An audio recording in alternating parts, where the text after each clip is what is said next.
स्वागत है आप सभी का। आप देख रहे हैं सुर्खियों से आगे, आपके साथ मैं हूं स्वप्निल।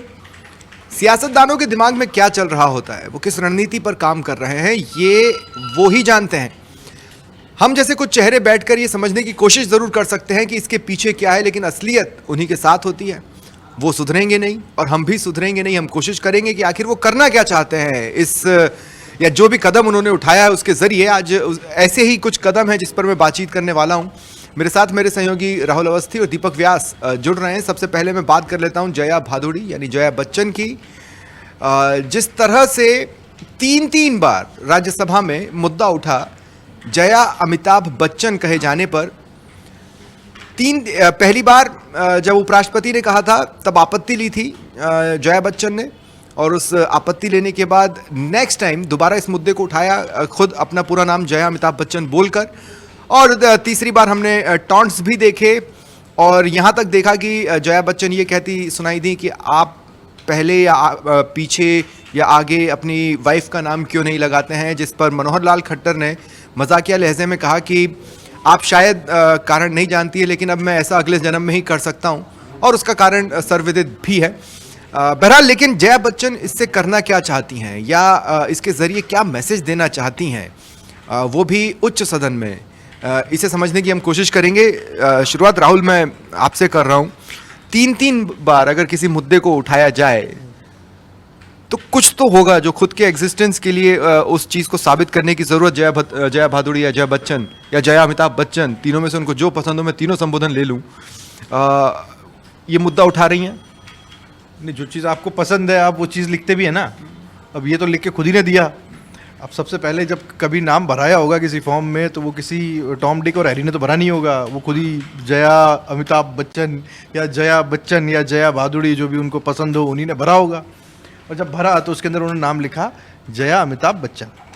वो प्राउडली कैरी कर रही थी अपने पति का नाम। जब उसी नाम से, जो उन्होंने खुद ने लिखा है, जिस नाम का उल्लेख उनके नाम के साथ में राज्यसभा के भीतर होता है, और जब उसी नाम से उनको संबोधित किया है तब उनको प्रॉब्लम होती है।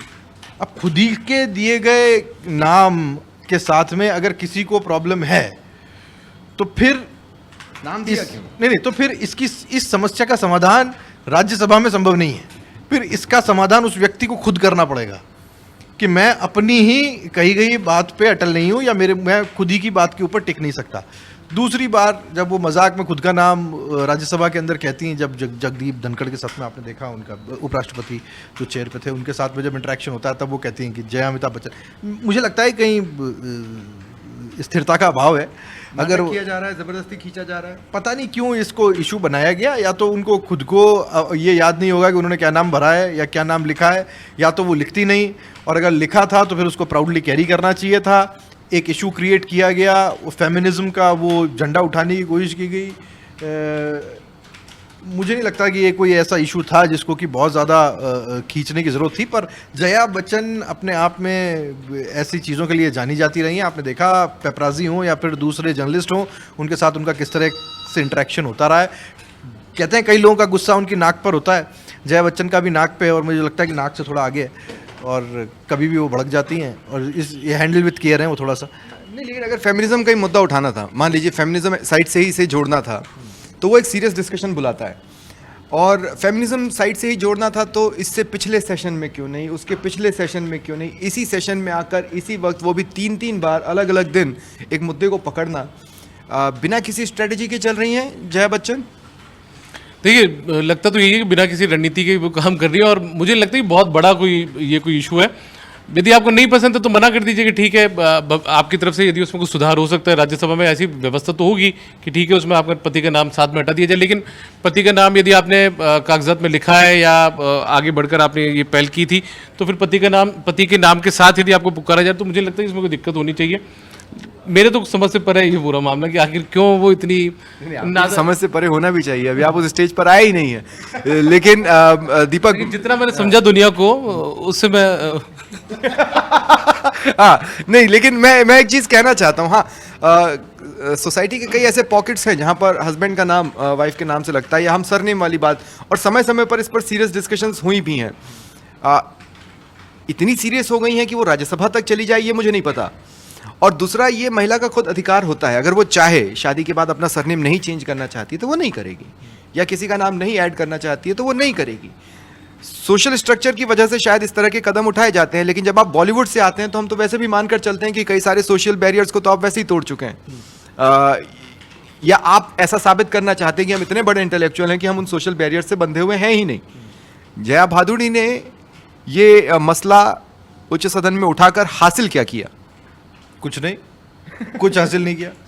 मुझे लगता है कई जगहों पर ये मसला, मैं ये तो नहीं कहूँगा जया अमिताभ बच्चन, जया बच्चन या जया भादुड़ी, जो भी उनको पसंद हो, बार बार मुझे ये कहना पड़ रहा है आप की तरह कि जो भी उनको पसंद हो, उन्होंने कुछ हासिल किया, उन्होंने कुछ हासिल नहीं किया। पर हाँ, कई जगहों पर गली मोहल्ले नुक्कड़ चौपालों पर हंसी का पात्र वो ज़रूर बन गई, क्योंकि खुद ही के लिखे हुए नाम को जब वो खुद ऑब्जेक्ट करती हैं तो फिर तो इसका कोई ना प्रोसिक्यूशन हो सकता है ना कोई डिफेंस हो सकता। ये क्या कहें इसे कहें कि साहब आपके दिमाग में कोई चीज़ आई और आपने वो चीज़ कर दी। ना तो ये चीज़ कोई प्लान्ड थी, और मुझे समझ में नहीं आता उनका ऐसा करने के पीछे का लॉजिक क्या था, तुक क्या था, या घर की कोई बात थी जो शाम को बिगड़ी और सुबह वो राज्यसभा के पटल पर आ गई। मुझे अच्छा कोई और प्लेटफॉर्म होता है ना, तो जो पेज 3 आर्टिकल्स होते हैं वो इस तरफ आ जाते हैं कि शायद हस्बैंड वाइफ के बीच चीज़ें ठीक नहीं चल रही, जैसे अभी हाल ही में ऐश्वर्या और अभिषेक को लेकर चला। इस तरह की खबरें भी बनने लगती हैं। मुझे लगता है कि जब उन्होंने कहा कि मेरे नाम के साथ आप अमिताभ क्यों लगा रहे हो, तो अमिताभ बच्चन ने बुरा नहीं माना होगा, वो इन चीज़ों से ऊपर उठ चुके हैं। लेकिन इसी तरह की एक और चीज़ कि किसी के दिमाग में क्या चल रहा है उस पर भी मैं बात करना चाहता हूँ। एक चीज़ और, अमिताभ बच्चन चाहते तो अपना सरनेम रॉय कैरी कर सकते थे, वो रॉय कैरी नहीं करते, वो बच्चन लगाते अपने पिताजी का। नहीं, ये कोई जाति बिरादरी तो है नहीं, बच्चन वही नाम है जो उनके पिताजी ने उनको दिया, जो उनके पिताजी अपने कवि होने के नाते साथ में लिखा करते थे।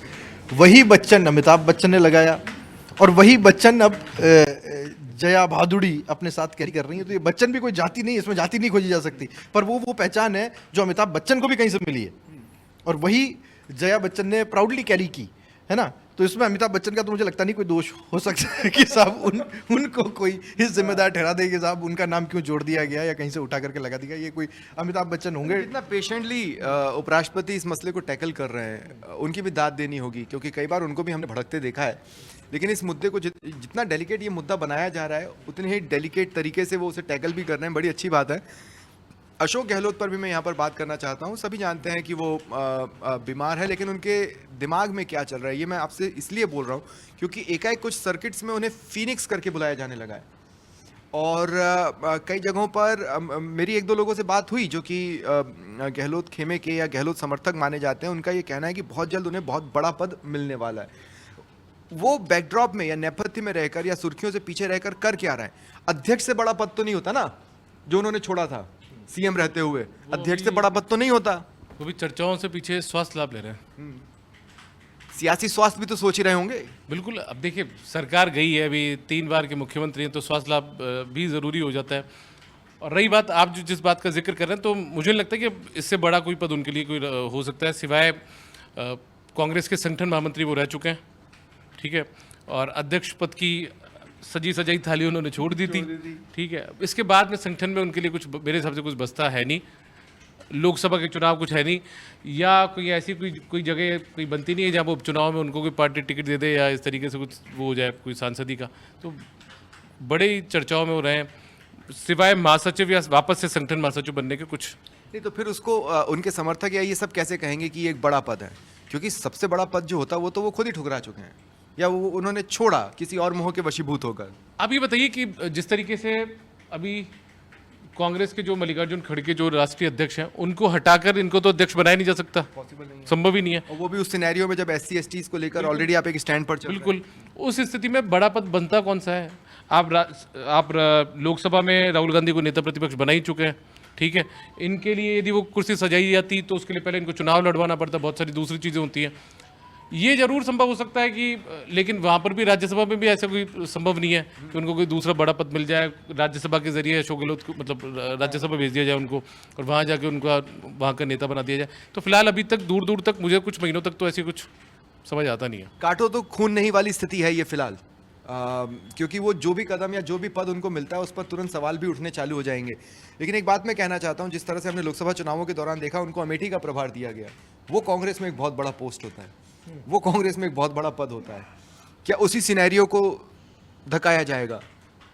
अब अगर ऐसा ही है तो अमेठी का एक उनको चार्ज मिल चुका है, अब एक वायनाड का उपचुनाव होने वाला है, वहाँ का चार्ज मिल जाए पर वो जगह नहीं है और वो स्तर नहीं है जहाँ गहलोत के प्रशंसक भी चाहेंगे या गहलोत खुद चाहेंगे कि वहाँ पर हो। हाँ, आपने जिस शब्द का इस्तेमाल किया या जिस उपमा का इस्तेमाल किया वो था फिनिक्स। मैंने नहीं किया, वो ऑलरेडी सर्किट्स में ये शब्द चल रहा है। फिनिक्स एक ऐसा किंवदंतियों में कहा गया या बताया गया पक्षी है जो अपनी एशेज से फिर से बनता है, पर उसके लिए सबसे ज़्यादा ज़रूरी कि वो एशेज हो जाए।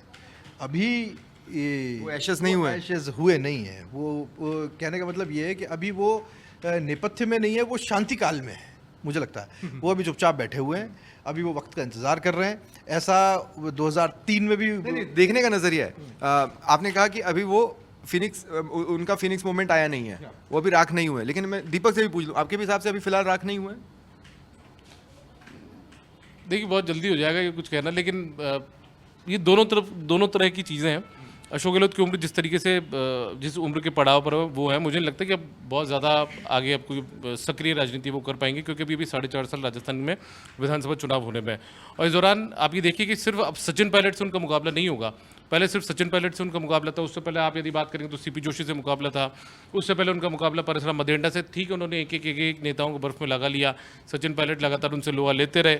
लेकिन इस बार अब नेता एक नहीं है। अब सचिन पायलट से भी यदि वो आते हैं वापस से सक्रिय मतलब विधानसभा चुनाव में 2028 के अंदर, तो सचिन पायलट से भी उनको सीधी अदावत जो पुरानी है वो उससे भी भिड़ना होगा। इसके अलावा गोविंद सिंह डोटासरा एक बड़ा चेहरा बनकर राजस्थान की राजनीति में उभरे हैं, उनसे भी लड़ना होगा। नेता प्रतिपक्ष जो टीकाराम जूली को बनाया, वो अपने आप में एक नया शक्ति स्तंभ राजस्थान में खड़े हो चुके हैं, तो उनसे भी निपटना होगा। तो अब एक नहीं, अब 3-3, 4-4 लोगों से निपटना है। हाँ, कमिंग बैक, मतलब ठीक है, मैं ये कह रहा हूँ कि 3 बार सीएम रहते हुए सरकार चली जाना, लोकसभा चुनाव में बड़े लंबे समय के बाद कांग्रेस के अच्छे प्रदर्शन का कारणों में से एक भी आपको कारण न माना जाना, अब इससे ज्यादा क्या बचा है राग समझने के लिए? हाँ, सबसे बड़ी बात है किस बहुत सही शब्द का इस्तेमाल किया दीपक ने, किस्मत। वो किस्मत के धनी है, वो ऐसी किस्मत के धनी है। 1998 कोई नहीं सोच सकता था कि Ashok Gehlot left right centre कहीं से भी कोई ऐसा व्यक्ति आ सकता है जो परशुराम मदेरणा को ओवरटेक करते हुए मुख्यमंत्री बन जाए। 2008 मुझे याद है, उसको तो उस चुनाव को तो हमने बड़े डीपली कवर किया था, और तब दोपहर होते होते जब तक फैसला नहीं आया था नाथद्वारा का 1 वोट से, तब तक सब मान के बैठे थे कि सीपी जोशी, और सीपी जोशी कैसे आंखों के तारे पलवाए थे। वो उस समय दिल्ली की आंखों का अगर कोई तारा था तो वो सीपी जोशी थे। 5 उंगलियां घी में थी और सर कढ़ाई में था, तो 10 उंगलियां घी में थी उस टाइम सीपी जोशी की, पर सीपी जोशी 1 वोट से। ये अगेन किस्मत। अगली बार सचिन पायलट, सबके सब 2018 का चुनाव आपने बड़ी तरीके साथ में कवर किया, गली गली चप्पा चप्पा हमने घूमा।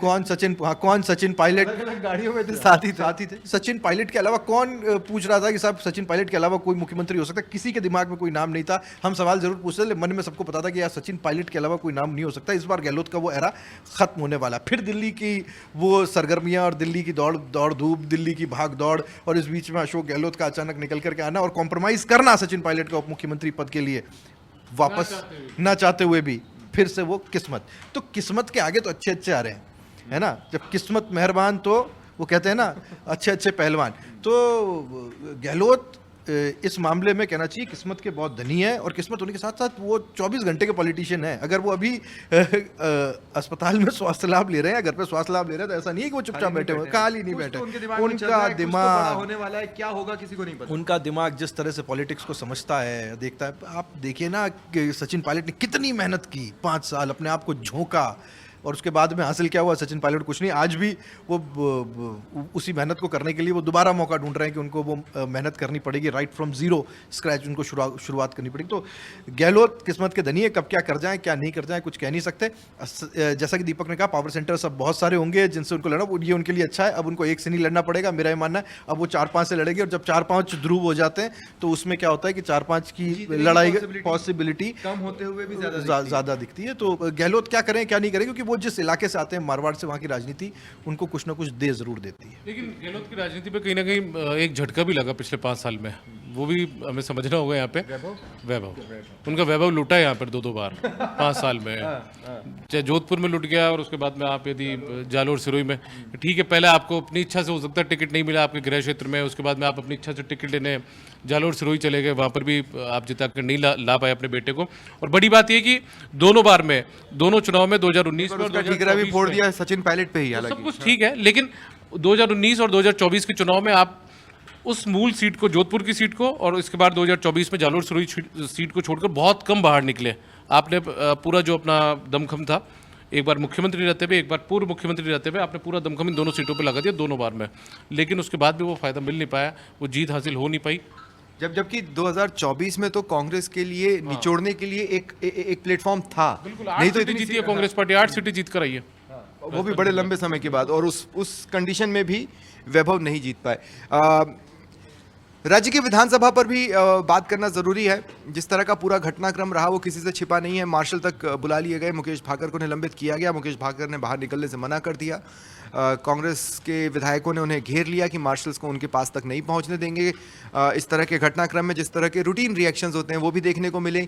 महिला एमएलएज का ये कहना था कि झूमा झटकी में हमारी चूड़ियां टूटी हैं। ये अमूमन हर इस तरह के एपिसोड में देखने को मिलता है। लेकिन एक खास बात जिसकी तरफ शायद ही कम लोगों का माफ़ी देगा, शायद ही लोगों का ध्यान गया है, और अगर गया भी होगा तो बहुत कम लोगों का गया होगा, वो मैं बताना चाहता हूं। स्पीकर वासुदेव देवनानी ने सरकार से प्रस्ताव मांगा, जबकि स्पीकर के पास खुद पावर्स होती हैं। वो चाहें तो मार्शल बुलाकर किसी को डायरेक्ट निलंबित कर सकते हैं, लेकिन स्पीकर वासुदेव देवनानी ने सरकार से प्रस्ताव मांगा। जोगाराम पटेल ने प्रस्ताव दिया और उस प्रस्ताव पर स्पीकर देवनानी ने मुकेश भाकर को निलंबित करने का फैसला लिया। ये ट्विस्ट क्यों, या क्या होगा इसके पीछे? सबसे पहले तो आपको पता होगा संसद का एक एपिसोड जो पिछले लोकसभा में घटित हुआ था, और तब उस वक्त ओम बिरला ने जिस तरह से एक के बाद एक फैसले लिए, एक टैग लग जाता है किसी भी सदन को, अध्यक्ष हों उनके ऊपर, कि वो जो फैसले ले रहे हैं वो फैसले हाँ सत्ता के दबाव में भी, या यूँ कह दें कि वो ऐसे फैसले हैं जो तानाशाही भरे हैं, है ना, वो निरंकुश फैसले हैं। इससे बचने के लिए संसदीय व्यवस्था, क्या बचना है? इससे पहले कांग्रेस का एक चेहरा अब शब्दों का इस्तेमाल कर चुका है, उसमें आपने दरियादिली दिखाते हुए माफ कर दिया, आप आगे बढ़े। हालांकि आपने ये भी कहा कि हम चाहते तो इस बचे सत्र की बाकी कार्रवाई या पूरे 4.5 साल के लिए आपको हटा सकते थे। इसके अलावा आसन को बार बार टारगेट करना, मुकेश भाकर द्वारा सीधे उंगली दिखाकर चेतावनी दे देना, या धमकी भरे शब्दों का इस्तेमाल कर लेना, या बॉडी लैंग्वेज की अगर हम बात करें तो फिजिकली ऑफेंसिव हो जाना आसन के प्रति, इसके इतना कहना काफी था। मुझे नहीं लगता कि इसको सरकार से प्रस्ताव मांगकर करने की जरूरत पड़ती। वो उसको और ज़्यादा टेक्निकल कर लिया कि ये कलेक्टिव सोच है, ये सदन की सोच है, ये मेरी सोच नहीं है, मैं इसे व्यक्तिगत नहीं लेता हूँ, पर मेरी यानी कि आसन के प्रति की गई टिप्पणी या किया गया व्यवहार ये पूरे सदन को ठेस पहुंचाने वाला है, और इसलिए कलेक्टिवली पूरे सदन ने फैसला किया है एक प्रस्ताव पारित करके। हाँ, मैं आपको एक चीज़, ये दीपक इस चीज़ को ज़रूर ध्यान देंगे, वसुदेव देवनानी उस तरह के व्यक्ति नहीं है कि आप उनके साथ इस तरह का इंटरेक्शन करें। जब कैलाश मेघवाल हुआ करते थे तब ज़रूर ऐसा कुछ हो सकता था, तब कांग्रेस ने कभी ऐसा नहीं किया। उनसे भिड़ने की जब परिस्थितियाँ बनती, वो जब कमेंट्स करते थे या कुछ कहते थे, उस समय जब विपक्ष होता था वो उसके पास बोलने के लिए कुछ नहीं होता था, जबकि तब आसन से भिड़ने की स्थितियाँ कई बार पैदा हुई, लेकिन कांग्रेस ने कभी ऐसा नहीं किया। लेकिन इस बार आप देखिए, उस सीधे वसुदेव देवनानी उस तरह के व्यक्तित्व नहीं है, बड़े सुलझे हुए व्यक्ति हैं, मास्टर रहे हैं, और अभी भी मास्टर की तरह ही उनका व्यवहार है। इस अप्रिय स्थिति से बचा जा सकता था, पर मुझे लगता है कांग्रेस पूर्वाग्रह के साथ में, कांग्रेस उसी अप्रोच के साथ में, जिस एग्रेसिव अप्रोच के साथ में आप संसद में कांग्रेस को देखते हैं, और इस बार कांग्रेस वैसी नहीं है कि आपको 50 से कम की संख्या की कांग्रेस दिखाई दे, जो मुट्ठी भर हों, 20 विधायक हों, 40 विधायक हों, वो नहीं स्थिति। अब कांग्रेस ये बताना भी चाहती है अपने कद को बड़ा करते हुए कि देखिए हम इतने सारे हैं, आप हमारे आदमी को हाथ लगा करके दिखाइए, लेकिन आसन के साथ में इस तरह की स्थिति बन जाना, ये बड़ी अप्रिय हालात हैं। और तो जो इशारा राहुल कर रहे हैं वो कुछ ऐसा है कि शायद एक टूल किट तैयार किया है कांग्रेस ने, कि इस टूल किट पर चलना है ना। अब मैं उसका एक एग्जांपल देता हूँ। राज्यसभा में साइमल्टेनियसली जब राजस्थान का ये एपिसोड चल रहा था, राज्यसभा में जो उपराष्ट्रपति है उन्होंने वही सेंटेंस बोला जो वासुदेव देवनानी ने भी आज स्पीकर के तौर पर बोला है, कि मुझे नाम लेने पर मजबूर मत करो। उपराष्ट्रपति ने ये सुरजेवाला के लिए कहा। सुरजेवाला कांग्रेस के एक लीडर है, राज्यसभा में रिप्रेजेंट कर रहे हैं कांग्रेस को सांसद के तौर पर, राजस्थान से ही कर रहे हैं। कहने का मतलब ये है कि स्टेटमेंट्स दोनों जगह सेम आए कि मुझे नाम लेने पर मजबूर न करें। बर्ताव एक तरह का नजर आया, लेकिन राजस्थान विधानसभा में कार्रवाई हो गई। क्या आपको भी लगता है ये किसी टूल किट का पार्ट है? क्या ये सब स्क्रिप्टेड है बोथ साइड से? क्योंकि जोगाराम पटेल तो तैयार बैठे थे कि वहां से बोला जाए और मैं तड़ से एक प्रस्ताव देता हूं। देखिए, मुझे जो समझ आता है उसमें यह है कि अमूमन इस तरीके की परिपाटियां भी रही है, जब आसन की तरफ से किसी को निलंबित या निष्कासित किया जाता है तो उसके बाद में जो पक्ष होता है, जो कि उस समय फिर पीड़ित हो जाता है एक तरीके से, जैसे विपक्ष में से किसी सदस्य को कर दिया, तो उसके बाद में विपक्ष का जो सचेतक होता है, ये मान लीजिए आप, है ना, या फिर जो नेता प्रतिपक्ष होता है, वो जाके सरकारी मुख्य सचेतक से बात करता है, संसदीय कार्य मंत्री से बात करता है कि ये सदन में इस तरीके की चीज़ें चलती रहती है और हमको मिलकर इस बात को वापस उलझा लेना चाहिए। उसके बाद में दोनों पक्ष जाकर स्पीकर के पास जाते हैं, स्पीकर को जाकर माफ़ी मांगी जाती है कि ठीक है, हम उस संबंधित विधायक से जिसको आपने निलंबित, होगा वही, बिल्कुल होगा, लेकिन वो करवा दिया जाता है। अमूमन स्पीकर को फिर अपना फैसला बदलना पड़ता है, ठीक है, माफ कर देना पड़ता है उनको। लेकिन इस बार यदि स्पीकर का ये जो फैसला स्पीकर ने लिया है और जो संसदीय कार्य मंत्री से प्रस्ताव मांगा, इसमें ये भी एक खेल हो सकता है कि इसमें पूरी की पूरी पक्ष को भी लपेटने में ले लिया हो कि ठीक है, ये आप लोगों की भी सामूहिक सोच थी और उसके बाद में हमने ये फैसला किया। आप खुद प्रस्ताव लेकर आए, उसके बाद में हमने फैसला किया। तो अब इसमें जो आप प्रस्ताव लेकर नहीं आए, मैंने आपसे प्रस्ताव मांगा, ठीक, लेकिन लाए तो वो, लेकिन लेकर तो वो आए, तो ऐसे में उनके पास भी ज्यादा कुछ बोलने को बचेगा नहीं। हो नहीं सकता कि कल सुबह जाके विपक्ष के नेता जाकर सचेतक से या संसदीय कार्य मंत्री से बात करें कि आप चलिए मैं ऐसा, तो उस स्थिति में संसदीय कार्य मंत्री या सचेतक भी जाकर विधानसभा अध्यक्ष के चैम्बर में जाने से कतराएंगे थोड़ा। एक बड़ा मामला ये भी इसमें है। हालांकि विधानसभा की कार्रवाई कितनी बची है? मेरे ख्याल से एक दिन की और शायद एक दो दिन की शायद और बची है, तो कोई बहुत ज़्यादा माइलेज विपक्ष को मिलेगा नहीं।